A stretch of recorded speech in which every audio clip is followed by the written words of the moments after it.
नमस्कार दोस्तों, Ardor edutech के यूट्यूब चैनल पर आपका स्वागत है। आज बात करते हैं इंडिया का क्लाइमेट।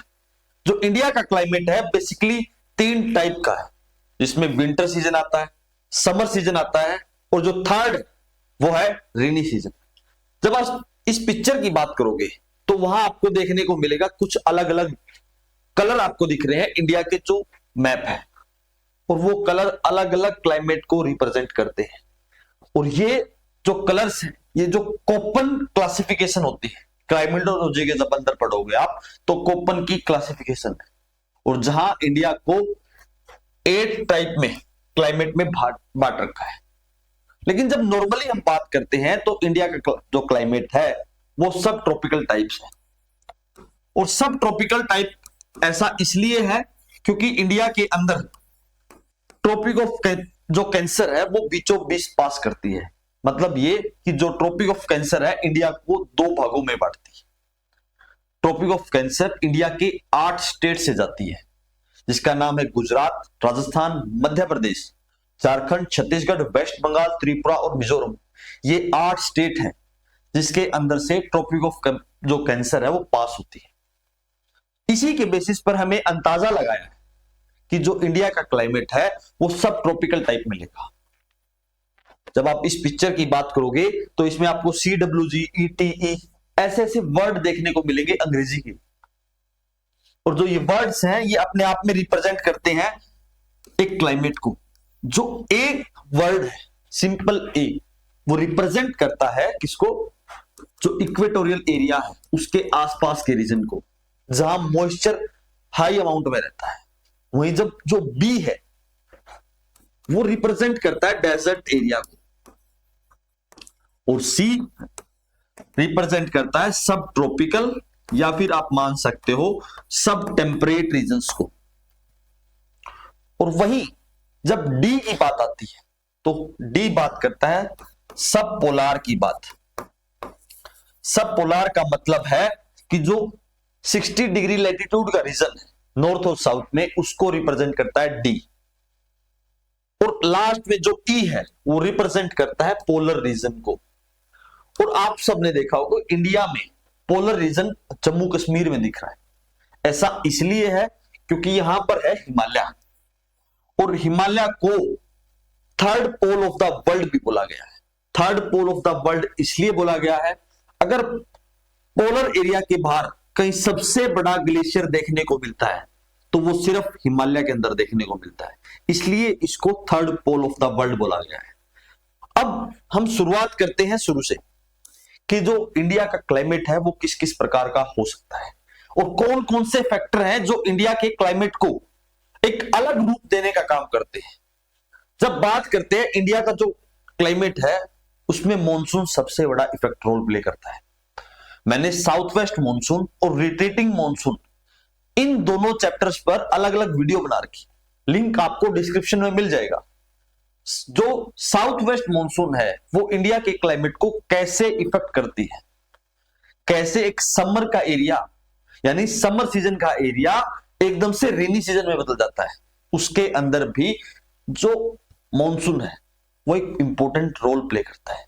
वहीं जब बात करते हैं ट्रॉपिकल सवाना क्लाइमेट, अब सवाना का मतलब क्या होता है?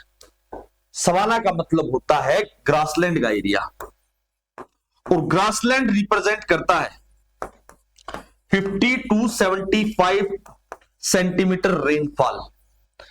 यानी एक जो रेनफॉल है वो मिनिमम अमाउंट में है, सिर्फ जो घास है वो पैदा होता है, उसके बाद जो रेनफॉल है वो बहुत कम मात्रा में आती है, जिसकी वजह से सिर्फ जो खाने योग्य है, जो पशु हैं उनके लिए सिर्फ घास है वो उग पाता है। सवाना के ग्रासलैंड्स आपने सुना होगा, जो प्रेरी का ग्रासलैंड है कहां? यूएस में। ऐसे ऐसे ग्रासलैंड इंडिया के अंदर भी है, और वो जो एमपी का रीजन है वहां आपको जो सवाना जैसे ग्रासलैंड्स हैं वो इंडिया में भी देखने को मिलते हैं। इसी वजह से जो इंडिया का क्लाइमेट है वो सवाना टाइप का भी है। जो चीता हमारे देश में लाया गया है वो कहां लाया गया? वो इसलिए मध्य प्रदेश में लाया गया है क्योंकि जो क्लाइमेट कंडीशंस है वो सवाना टाइप की है। वहीं जब दूसरे जो फैक्टर है उसके ऊपर बात करेंगे तो वहां हम देखेंगे कि एरिड और सेमी एरिड रीजन। एरिड और सेमी एरिड रीजन का मतलब क्या होता है? एरिड का मतलब होता है जहां जो रेनफॉल है वो 25 डिग्री सेंटीमीटर से कम हो, यानी 25 सेंटीमीटर से कम रेनफॉल का एरिया एरिड रीजन कहलाता है। वहीं जब बात करते हैं सेमी एरिड की, तो सेमी एरिड के रीजन में जो रेनफॉल है वो 25 टू 50 के बीच में रेनफॉल देखने को मिलती है। मैं आपको ये सारी बातें इसलिए बता रहा हूं, जब हम जो समर सीजन है, विंटर सीजन है और रेनी सीजन को समझेंगे तो वहां आपको जो डिफरेंस है वो बहुत अच्छे से समझ आ सकता है। और ये जो सेमी एरिड और एरिड का रीजन है, ये आपको राजस्थान, गुजरात और हरियाणा, पंजाब का कुछ पार्ट, जैसे हरियाणा का हम मान सकते हैं कि सिरसा हिसार का जो एरिया है, वहीं जो पंजाब का एरिया है, जो राजस्थान का लगता एरिया है, वहां आपको ऐसी कंडीशन देखने को मिलती है। वहीं कॉन्टिनेंटल क्लाइमेट, अब इंडिया का जो लैंडमास है वो लगभग 32 लाख स्क्वायर किलोमीटर का है। India one of the largest country of the world है, तो वहां आपको कॉन्टिनेंटल इफेक्ट आपको देखने को मिलता है। अब कॉन्टिनेंटल इफेक्ट क्या होता है? मान लीजिए हमने एक मैप बनाया, ऐसा एक नॉर्मली जो इंडिया का मैप है वो देखने को मिलता है। तो ये जो सारा रीजन है ये ओशियन का रीजन है। एक तरफ बे ऑफ बंगाल आपको देखने को मिलती है, वहीं आपको दूसरी तरफ अरेबियन सी देखने को मिलती है। तो जो बीच का रीजन है, जो दिल्ली का एरिया है, वहां आपको कॉन्टिनेंटल इफेक्ट देखने को मिलता है। कॉन्टिनेंटल इफेक्ट का मतलब ये है कि वहां की हवा वहीं रहेगी। बेसिकली हम जब ये देखते हैं तो ये स्मोक पड़ते हैं। जो एयर क्वालिटी इंडेक्स होता है वो भी कॉन्टिनेंटल इफेक्ट की वजह से होता है। कितना बड़ा जो लैंडमास है और वहां से हवा वहीं रहती है, वो हवा है वो मूव नहीं करती, किसी के प्रेशर ना आने के कारण वो हवा वहीं रहती है। जो बेसिकली जो कंडीशन कॉन्टिनेंटल क्लाइमेट की जो कंडीशन है वो आपको हाई प्रेशर एरिया में देखने को मिलती है, जिसकी वजह से वहां की हवा वहीं रहती है। और दिल्ली भी उसका एक कारण है, जहां आपको एयर क्वालिटी इंडेक्स है पूरे साल में हरदम आपको खराब देखने को मिलता है। कुछ ऐसे महीने होते हैं जहां आपको दिल्ली की एयर क्वालिटी इंडेक्स बहुत अच्छी मिलती है, अदरवाइज पूरे साल आपको एयर क्वालिटी इंडेक्स खराब मिलती है। वहीं जो दूसरा है हाईलैंड क्लाइमेट, मैंने आपको नॉर्मल लैप्स रेट पढ़ा रखा है। जो नॉर्मल लैप्स रेट होता है वो ये होता है कि अगर हम अर्थ की सरफेस से 1 किलोमीटर ऊपर जाएंगे तो एवरेज टेम्परेचर है वो 6.5 डिग्री से कम हो जाएगा। मतलब ये, अगर आपको जो अर्थ की सरफेस है वहां आपको 40 डिग्री सेल्सियस टेम्परेचर देखने को मिलता है, वहीं 1 किलोमीटर हाइट जाने के बाद जो टेम्परेचर है वो आपको 33.5 डिग्री सेल्सियस देखने को मिलता है। इसे बोला जाता है लैप्स रेट। और यही लैप्स रेट आपको इंडिया के जो क्लाइमेट है उसमें भी देखने को मिलता है। इसका कारण, इसका जो एरिया है वो है हिमालयास। जो छोटी छोटी हिल्स जैसे माउंट आबू है, शिवालिक्स है, शिवालिक की पहाड़ियां है, वहां आपको जो क्लाइमेट कंडीशन है वो चेंज होते हुए मिलेंगी। अब शुरुआत करते हैं विंटर सीजन से। जब विंटर सीजन से शुरुआत करेंगे तो विंटर सीजन के अंदर आपको इस तरीके का मैप देखने को मिलता है। क्योंकि इंडिया का जो लैंडमास है वो बहुत बड़ा है, अगर उस लैंडमास के अंदर हम बात करते हैं तो जो नॉर्थ का रीजन है वहां आपको ज्यादा ठंड देखने को मिलेगी। जैसे जैसे हम साउथ की तरफ जाएंगे वहां आपको जो ठंड है वो कम मिलेगी। रीजन, क्योंकि ये वाला जो एरिया है, जो केरला तमिलनाडु का एरिया है, वो इक्वेटर के आसपास का एरिया है, और इक्वेटर का जो रीजन है वहां आपको ठंड बहुत ही कम अमाउंट में महसूस होती है, बहुत कम मात्रा में ठंड महसूस होती है। और वो ठंड जब महसूस होती है जब जो हवा है उसका टेम्परेचर एकदम से चेंज हो जाए। अदरवाइज आपको जो इक्वेटर का एरिया है वहां आपको गर्मी ही देखने को मिलती है 12 के 12 महीने। और जहां आपको गर्मी देखने को मिलेगी वहां आपको ट्रॉपिकल एवरग्रीन फॉरेस्ट देखने को मिलते हैं। और ट्रॉपिकल एवरग्रीन फॉरेस्ट जो है आपको इक्वेटोरियल एरिया पर देखने को मिलते हैं। जहां आपको ट्रॉपिकल एवरग्रीन फॉरेस्ट देखने को मिलते हैं वहीं आपको 4 o'clock रेनफॉल देखने को मिलती है, जो अक्सर इक्वेटर के एरिया पर देखने को मिलती है। अब हम बैक टू टॉपिक आते हैं। वहीं जब आप इस ग्राफ को देखोगे, सॉरी इस मैप को देखोगे, तो आपको ये ग्रीन ग्रीन जो रीजन है वो देखने को मिलता है। इसका मतलब यहां आकर टेम्परेचर इंक्रीज हुआ है। अगर आपको जो हरियाणा, पंजाब और जम्मू कश्मीर का रीजन है वहां आपको टेम्परेचर सर्दी के महीने में 0 डिग्री के आसपास देखने को मिलता है, तो वहीं केरल और तमिलनाडु में टेम्परेचर आपको 20 to 25 डिग्री तक देखने को मिलता है। इतना ज्यादा वेरिएशन है हमारे यहां पर। वही बात करते हैं कब कब देखा जाता है। दिसंबर से फरवरी के महीने में आपको विंटर सीजन देखने को मिलता है। इससे पहले मैंने आपको वेस्टर्न डिस्टर्बेंस पढ़ाया था, क्योंकि वेस्टर्न डिस्टर्बेंस कहीं ना कहीं लिंक करता है विंटर सीजन से। जो वेस्टर्न डिस्टर्बेंस है एक तरह की हवा है जो मेडिटेरियन सी से उठकर इंडिया की तरफ आती है और कहीं ना कहीं वो रेनफॉल करती है। और जो रेनफॉल करती है वो भी नॉर्थ वेस्ट जो पार्ट है इंडिया का वहां करती है। हरियाणा, पंजाब और वेस्टर्न यूपी में आपको वर्षा देखने को मिलती है विंटर सीजन्स में। और कई बार आपको इसको रिट्रीटिंग मॉनसून भी बोल देते हो। वहीं जब प्रेसिपिटेशन पैटर्न की बात करते हैं तो सबसे ज्यादा वर्षा कहां देखने को मिलती है? मैंने आपको बताया कि जो ये वाला पार्ट है यहां सबसे ज्यादा प्रेसिपिटेशन देखने को मिलता है। प्रेसिपिटेशन की अलग अलग फॉर्म्स है, मैंने आपको सारी पढ़ा रखी है कि टाइप ऑफ प्रेसिपिटेशन कौन कौन सी होती है, स्नोफॉल कैसे आता है, हेलस्टॉर्म कैसे होता है, और जो ओस गिरती है वो कैसे होती है। ये सारी चीजें मैंने आपको पढ़ा रखी है, लिंक आपको डिस्क्रिप्शन में मिल जाएगा। जब हम इसकी बात करते हैं तो जो मेनली जो प्रेसिपिटेशन है वो आपको इस एरिया में देखने को मिलती है। कई बार जो एरिया है वो ईस्टर्न यूपी तक पहुंच जाता है। लेकिन अगर आपने इस पिक्चर में एक पॉइंट नोटिस किया होगा तो वहां आपको जो नीचे वाला एरिया है तमिलनाडु का जो कोस्ट है वहां भी वर्षा देखने को मिलती है। इसका रीजन ये है, जब ये हवाएं इस तरफ से आती है और यहां है अराकान यामा की पहाड़ियां, जब ये हवा अराकान यामा की पहाड़ियों से मुड़कर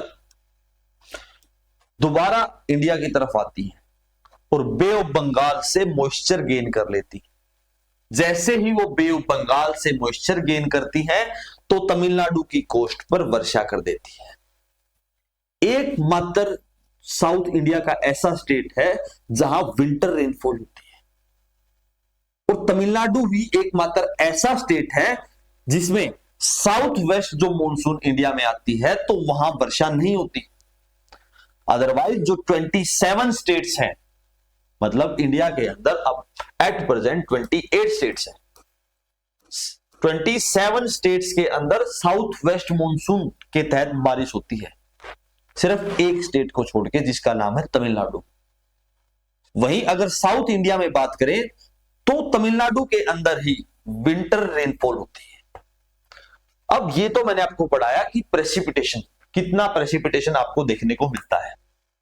वहीं जब वेदर कंडीशन की बात करते हैं, किस प्रकार का वेदर कंडीशन आपको देखने को मिलता है।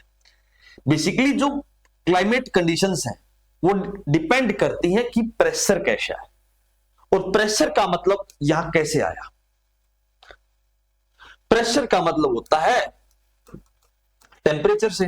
अब टेम्परेचर और प्रेशर कहीं ना कहीं इंटरलिंक्ड है, और टेम्परेचर लिंक्ड है किससे? सन की रेडिएशन से। और सन की रेडिएशन जब इंडिया के अंदर विंटर कंडीशंस होती हैं तो सन की रेडिएशन ट्रॉपिक ऑफ कैप्रिकॉर्न पर जाकर गिरती है, मतलब ये कि मकर रेखा पर जाकर गिरती है। अगर सन की रेडिएशन मकर रेखा पर जाकर गिरेंगी तो इसका मतलब साउथ जो हेमिस्फीयर है, आपको दिखा देता हूं कि साउथ जो हेमिस्फीयर है, अगर ये मान लीजिए ये पूरी अर्थ है और ये आ गया इक्वेटर, और जो नीचे का जो रीजन है ये है ट्रॉपिक ऑफ कैप्रिकॉर्न, मकर रेखा जिसको आप बोल सकते हो। यहां पर सारी की सारी सन रेडिएशन गिरती है। दिसंबर के महीने की हम बात करते हैं जब, तो यहां आपको देखने को मिलेगा लो प्रेशर। और इंडिया का जो रीजन है, इंडिया आता है यहां 23.5 डिग्री नॉर्थ, यानी ट्रॉपिक ऑफ कैंसर के आसपास, जिसको आप कर्क रेखा भी बोल सकते हो। तो वहां आपको हाई प्रेशर एरिया देखने को मिलता है। और हाई प्रेशर का मतलब ही क्या होता है? Low temperature. अब इसका दूसरा पहलू कैसे समझ सकते हैं? जो अर्थ है वो अपने 23.5 डिग्री एंगल पर टिल्ट है। जब वो टिल्ट है तो इसका मतलब जो सन की रेडिएशन है वो ट्रॉपिक ऑफ कैंसर पर डायरेक्ट नहीं गिरती, वो तो कुछ एंगल बनाकर ही गिरती है। जो इंटेंसिटी है वो कम हो जाती है, जिसकी वजह से भी जो इंडिया का पार्ट है यानी ट्रॉपिक ऑफ कैंसर का पार्ट है वहां आपको ठंड देखने को मिलती है। अब हम बात करेंगे कि जो दूसरा टॉपिक है उसी के अंदर लो ह्यूमिडिटी। ह्यूमिडिटी इसलिए लो है क्योंकि हाई प्रेशर एरिया है। जहां हाई प्रेशर होता है वहां ह्यूमिडिटी भी लो होती है। एंड नेक्स्ट पॉइंट है कंफर्टेबल वेदर। आमतौर पर लोगों को सर्दी का जो सीजन है वो अच्छा लगता है।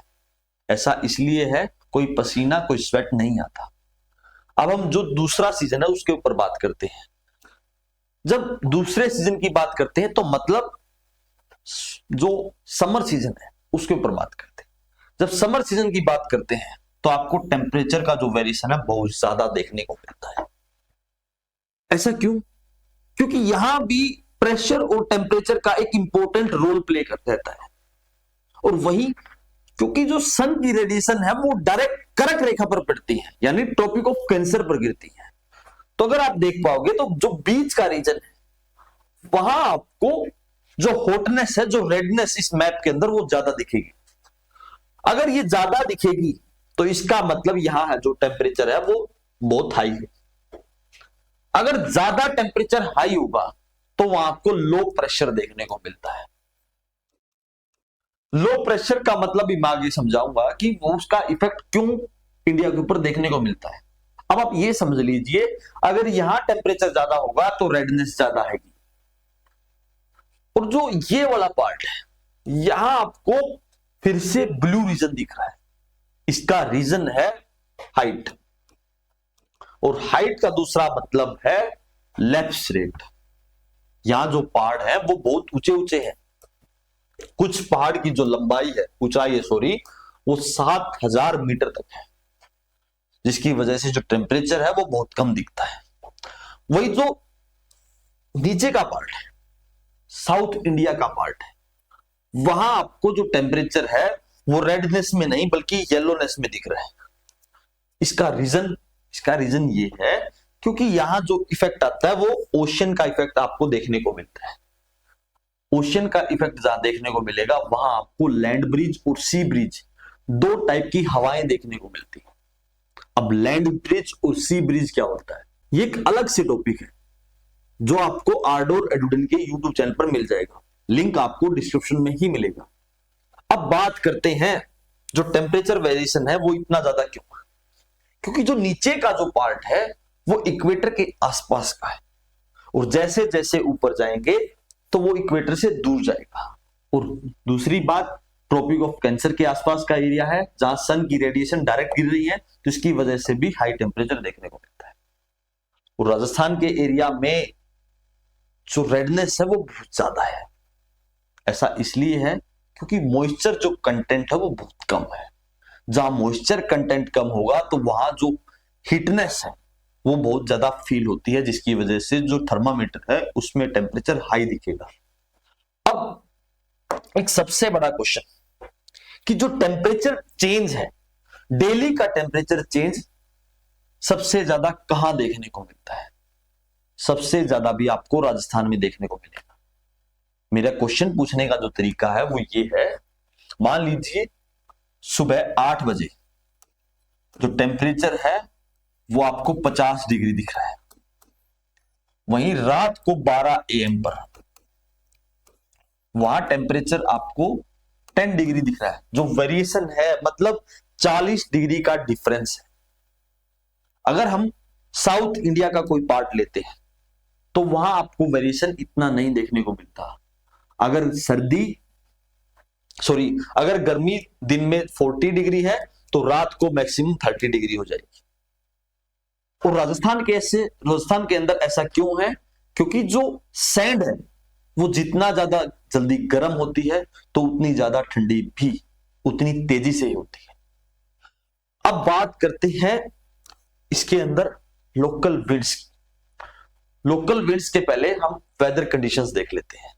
हाई टेम्परेचर होगा, लो ह्यूमिडिटी होगी, हीट वेव चलेगी। अब हीट वेव क्या होती है? हीट वेव होती है हवाएं। जिस हवा का जो टेम्परेचर है वो 4 से 5 डिग्री ज्यादा हो नॉर्मल टेम्परेचर से ज्यादा। मतलब अगर आपको जो रेगुलर वे में जो विंड है उसका टेम्परेचर 40 डिग्री, अगर वो टेम्परेचर 40 डिग्री से 45 और 46 हो जाए, यानी जो एवरेज टेम्परेचर है वो 5 या 6 डिग्री से बढ़ जाए, तो वहां आपको जो हीट है वो ज्यादा महसूस होगी, जिसकी वजह से इनको हीट वेव बोल दिया जाता है। द नेक्स्ट है वाइड टेम्परेचर रेंज। ये वो ही बात है, दिन में टेम्परेचर ज्यादा मिलेगा तो रात में उतना ही कम टेम्परेचर देखने को मिलता है। और ये ऐसी कंडीशन अक्सर आपको राजस्थान में देखने को मिलती है बिकॉज ऑफ सैंड। अब नेक्स्ट हम बात करते हैं विंड्स के ऊपर। लोकल विंड्स जो मैंने आपको पढ़ाया कि समर सीजन में लो प्रेशर देखने को मिलता है अक्सर इंडिया में, और उसी लो प्रेशर की वजह से कुछ लोकल विंड्स चलती हैं। जैसे आमतौर पे हरियाणा का जो पार्ट है वहां आपको बोल दिया जाता है कि आंधी आ गई। वो आंधी आ गई का मतलब ये नहीं है कि हमने उसका नाम रखा है, वो एक लोकल विंड है और वही लोकल विंड आपको यहां देखने को मिलती है। ये एक प्रकार की लोकल विंड है। वहीं जब लू की बात करते हैं वो आपको राजस्थान के थार डेजर्ट के आसपास के रीजन पे देखने को मिलती है। वहीं मैंगो शावर आपको कर्नाटक केरल के जो रीजन है वहां देखने को मिलती है। और एक लास्ट है बारदोली चिरा। ये आपको जो वेस्ट बंगाल का रीजन है, बांग्लादेश का रीजन है, वहां देखने को मिलती है। अब ये लोकल विंड्स पड़ने का क्या फायदा है? इनका फायदा इसलिए है, कई बार ये जो हवाएं हैं कई बार मॉनसून से पहले वर्षा कर देती है, और जब ये हवा वर्षा करती है तो जो टेम्परेचर है वो चेंज हो जाता है, तो एकदम से रिलैक्स मिलता है टेम्परेचर में। जो समर सीजन चला हुआ था वो एकदम से ठंडा हो जाता है। अब जो बात करते हैं नेक्स्ट है रेनी सीजन। अब रेनी सीजन का मतलब क्या है? जब रेनी सीजन की हम बात करते हैं तो हमारे मन में डायरेक्ट आता है साउथ वेस्ट मॉनसून और retreating monsoon. South west monsoon ITCZ की वजह से शिफ्ट होती है, और जैसे आईटीसीजेड शिफ्ट होता है वैसे ही इंडिया के अंदर साउथ वेस्ट मॉनसून आती है। साउथ वेस्ट मॉनसून का पूरा टॉपिक मैंने आपको करवा रखा है कि कैसे साउथ वेस्ट मॉनसून डेवलप हुई और कैसे इंडिया की तरफ जो हवा है वो आती है। सबसे पहले साउथ वेस्ट मॉनसून जो केरला का रीजन है वहां देखने को मिलती है, और 1 जून को, दोबारा से मैं आपको बोलता हूं कि 1 जून को केरला के ऊपर बारिश होती है, जिसको हम बोल सकते हैं कि केरला के अंदर सबसे पहले साउथ वेस्ट मॉनसून आती है। और जितनी जल्दी साउथ वेस्ट मॉनसून केरला के अंदर आती है, इंडिया के अंदर कोई भी रीजन नहीं है जहां सबसे पहले साउथ वेस्ट मॉनसून आती है। उसके बाद वो हवाएं चलती हैं और दोबारा से इंडिया का जो कॉन्टिनेंटल पार्ट है, मतलब ये कि हरियाणा, पंजाब, दिल्ली और यूपी, ये वाला जो रीजन है वहां वर्षा करती है। और ऐसे ऐसे इसमें चलने में पूरा समय लगता है। मतलब ये कि जो दिल्ली का रीजन है वो लगभग 1 जुलाई से लेकर 7 जुलाई, लगभग 1 महीना लगता है उन हवाओं को यहां तक पहुंचने में। और ये हवाएं वर्षा करती कैसे और क्यों करती हैं? करती इसलिए है क्योंकि ये आती है ओशंस के ऊपर से। मतलब अरेबियन सी, पे ऑफ बंगाल और इंडियन ओशन के ऊपर से आती है, जहां से ये अपना मॉइस्चर गेन करती है और यहां लाकर छोड़ देती है। अब आप बोलोगे कि यहां तो कोई कन्वेंशनल रेनफॉल भी नहीं, ओरोग्राफिक रेनफॉल भी नहीं हुई, तो जो हवाएं हैं उन्होंने वर्षा करी कैसे? यहां जो वर्षा होती है वो कन्वेंशनल तरीके से होती है, क्योंकि लो प्रेशर एरिया बन चुका है। लो प्रेशर एरिया का मतलब होता है कि वहां से जो हवा है वो ऊपर उठना शुरू करेगी, और जैसे ही हवा ऊपर उठेगी तो वहां वो वर्षा करेगी। इस वजह से इंडिया के अंदर साउथ वेस्ट मानसून में वर्षा होती है, और वही वर्षाएं जो विंड है वो दो भागों में बट जाती हैं, एक है बे ऑफ बंगाल ब्रांच और एक है अरेबियन सी ब्रांच। जब अरेबियन सी ब्रांच और बे ऑफ बंगाल ब्रांच दिल्ली के अंदर आकर मिलती है तो वहां एक साथ मिलकर वर्षा करती है। इस वजह से कई बार दिल्ली के अंदर ज्यादा वर्षा देखने को मिलती है। और दूसरा जो रीजन है दिल्ली के अंदर ज्यादा वर्षा होने का, वो होता है अर्बन हीट आइलैंड। अब अर्बन हीट आइलैंड का मतलब क्या होता है? अर्बन हीट आइलैंड का मतलब होता है कि average temperature around the continental areas, around the city areas more than 2 और 3 डिग्री।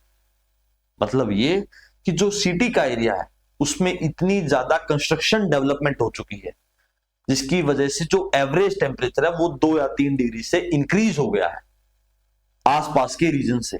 इसको बोला जाता है urban heat island.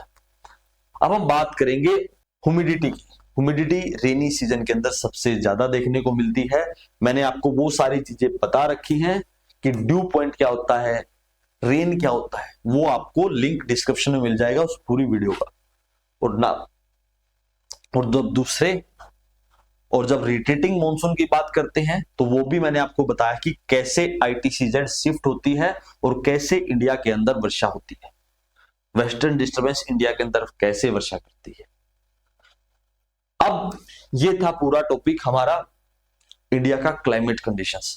That's all for today. Thank you very much and please subscribe to ardour. आप सभी से रिक्वेस्ट है, आरडोर एडुडेंट के यूट्यूब चैनल को सब्सक्राइब कीजिए ताकि हमें मोरल सपोर्ट मिले। और आरडोर एडुडेंट रोज शाम 7 बजे आपके लिए लाइव क्लास लेकर आता है। अगर आप लाइव क्लास देखोगे तो हमें बहुत सारा मोरल सपोर्ट मिलेगा। अगर आपको कोई भी इंपॉर्टेंट टॉपिक समझ में नहीं आता तो आप उस टॉपिक का नाम हमारे कमेंट बॉक्स में कमेंट कर सकते हैं, उस पूरे टॉपिक का डिटेल एनालिसिस आप तक पहुंच जाएगा। That's all for today. Thank you very much. धन्यवाद।